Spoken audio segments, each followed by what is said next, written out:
મેઘરજ તાલુકાના ગ્રામ્ય વિસ્તારોમાં પોસ્ટ વિભાગને લગતા કામો ખોરવાયા।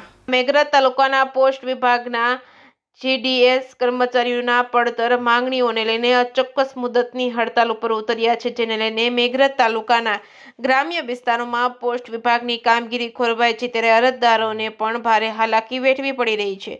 પોસ્ટ વિભાગના કર્મચારીઓએ એકત્ર થઈ સૂત્રોચ્ચાર કરી પોતાની પડતર માંગણીઓને લઈને રજૂઆત કરી છે। તાલુકાના તમામ ગ્રામ્ય વિસ્તારની પોસ્ટ ઓફિસના કર્મચારીઓ હડતાલમાં જોયા છે, તેમજ જિલ્લામાં અલગ અલગ તાલુકાઓમાં પણ જીડીએસ કર્મચારીઓ હડતાલ પર ઉતર્યા છે। કર્મચારીઓએ જણાવ્યું હતું કે આજે અમે સૌ જીડીએસ ભાઈઓ બહેનો હડતાલ પર છીએ।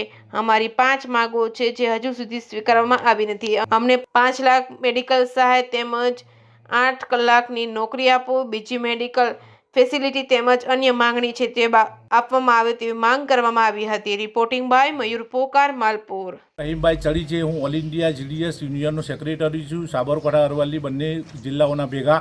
અને આજે અમે અમારી માગણીઓ માટે આ હડતાલ ઉપર ઉતરેલ છે। અમારી માગણીઓ છે કે અમને કાયમી કર્મચારી તરીકેનો હોદ્દો આપે, પેન્શનર બનાવે, મેડિકલની સુવિધા આપે તથા અમને કાયમી કર્મચારી કરીને 8 કલાકની નોકરી આપે। આજ સુધી 4 કલાકની નોકરી આપીને 8 કલાકનું કામ કરાવીને શોષણ કરવાનું ચાલુ રાખેલ છે અમને।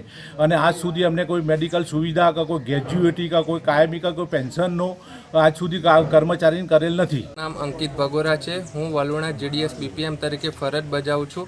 અમારી માગણી છે જેવી કે જે હાલમાં 3 થી 5 કલાકની નોકરી છે તે 8 કલાક કરવામાં આવે, જે ગ્રેજ્યુએટી 5 લાખ છે તે 5 લાખથી વધારીને 10 લાખ કરવામાં આવે, તેમજ અમને 180 દિવસની રજા તેમજ નિવૃત્તિ ઉપર જે ઉપર રોકડ રકમ આપવામાં આવે, આરોગ્ય વીમા પાસ કરી આપવામાં આવે તેવી અમારી માગણી છે।